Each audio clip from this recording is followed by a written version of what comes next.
Здравствуйте, в студии Надежда Саханская. Вы смотрите программу «Актуальное интервью».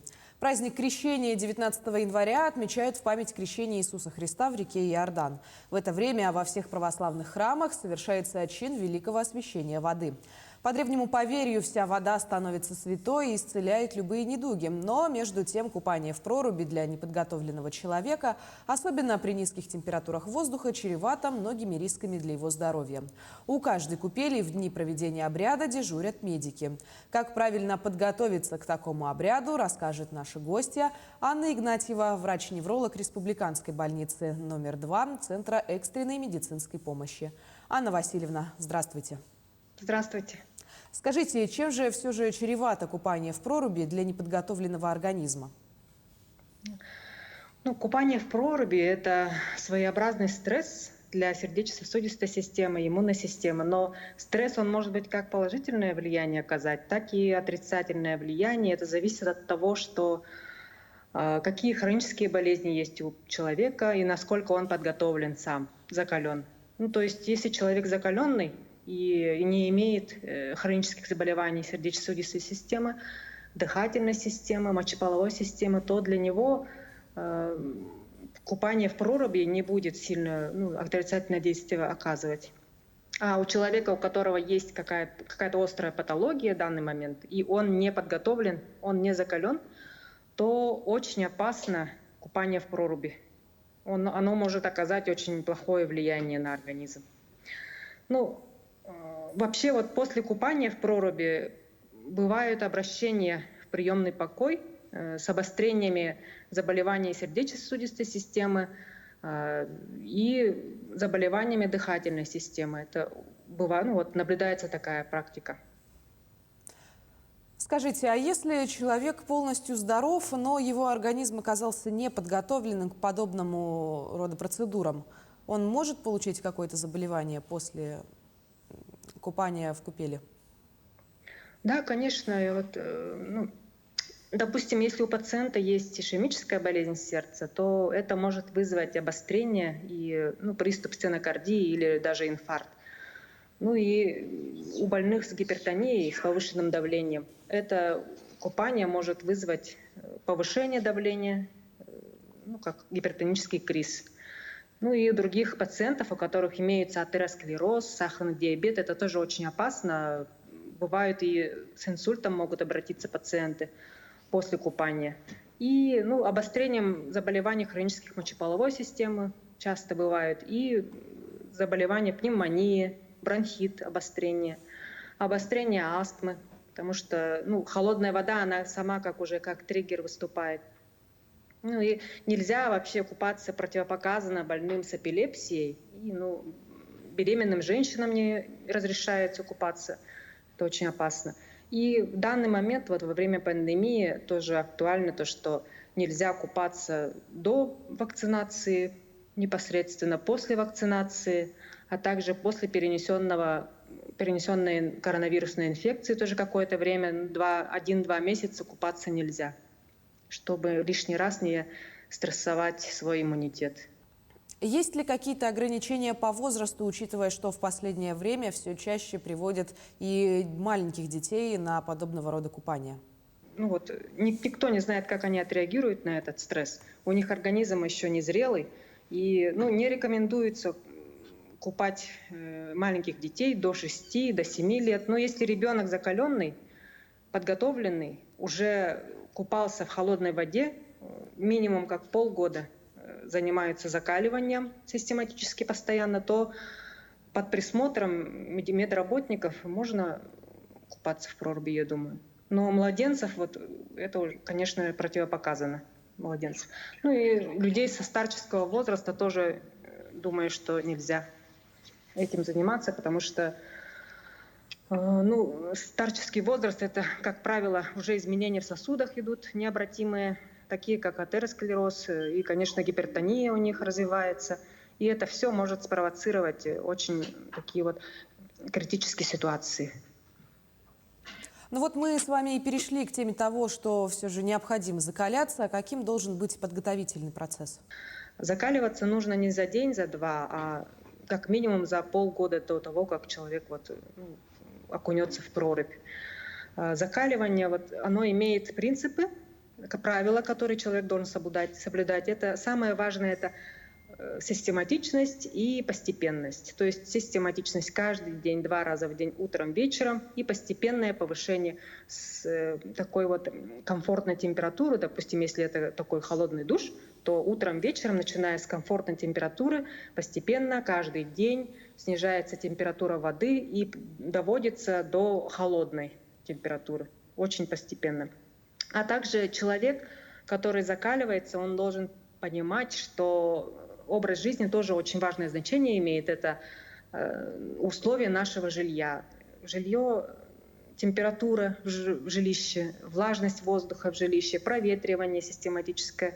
Человек должен гулять в любую погоду. Его не должен останавливать ни дождь, ни снег. Это очень хорошо тренирует нашу иммунную систему. Ну и питание здоровое, достаточно физическая нагрузка ежедневная. Также вот закаливающими процедурами можно упомянуть контрастный душ, обтирание, обливание холодной водой, ходьба босиком по холодному полу и так далее. Вообще закаливание, оно очень полезно для здоровья, оно очень сильно укрепляет наш иммунитет, очень сильно укрепляет сосуды.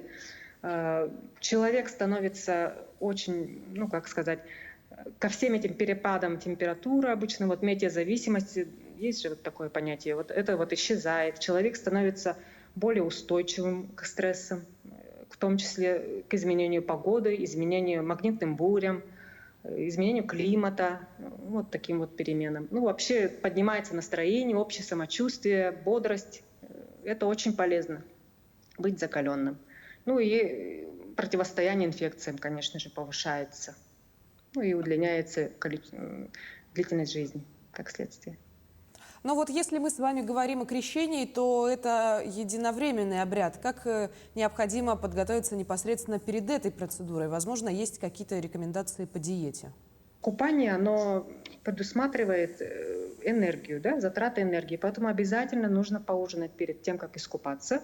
Ужин до 2-3 часа должен быть, но нельзя переедать. Если переесть, это уже может повлечь за собой нагрузку на сердце, поэтому поужинать довольно плотно, но не переесть.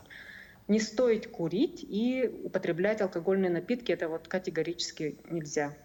Потому что алкоголь, он расширяет сосуды, и тем самым, когда человек окунается в холодную воду, у него очень сильно отдается тепло усиливается теплоотдача, и человек очень сильно может переохладиться.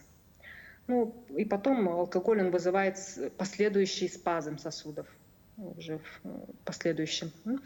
Ну и, конечно же, подготовиться, организовать, взять с собой махровое полотенце, термос с горячей водой, с горячим чаем и удобную одежду, которую можно будет быстро накинуть на себя после того, как искупается. Ну и перед купанием обязательно нужно разминать мышцы, связки, потому что мышцы, они на холодной воде могут дать спазм болезненный.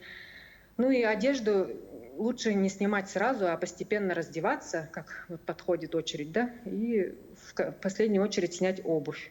В воде не нужно слишком долго находиться, 30-60 секунд, вот это вот очень достаточно будет, не больше 1 минуты. И, конечно же, окунаться с головой очень опасно. Лучше вообще голову не окунать под воду, потому что спазм сосудов может произойти мозга. И с учетом эпидситуации, конечно, это защищаться, носить маску, соблюдать дистанцию.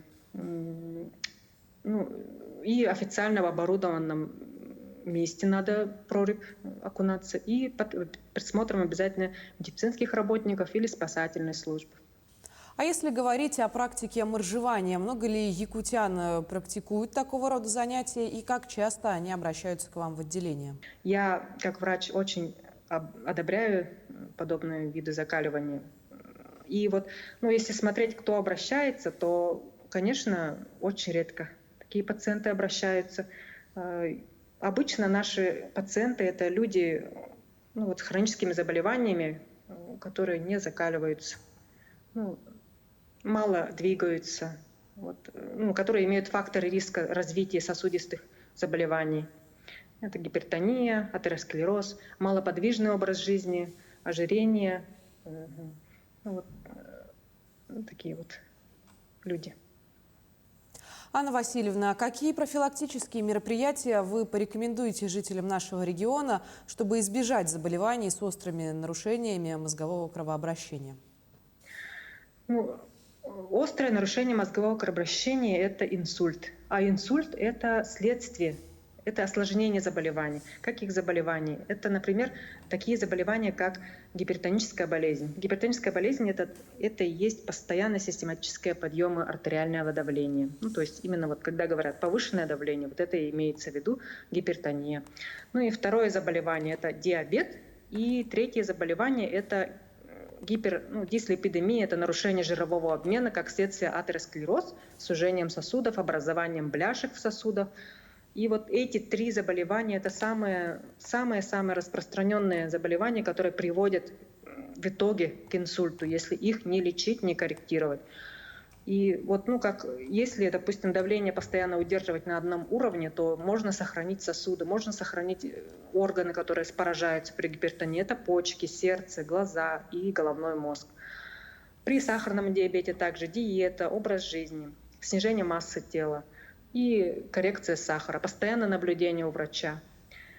При атеросклерозе это тоже прием препаратов, если показания есть. А также эти препараты, это статины называются, они снижают уровень холестерина, плохой его части снижают в крови, и они могут стабилизировать атеросклеротическую бляшку и способствовать тому, что сосуды могут чуть очищаться и тормозится рост атеросклеротической бляшки.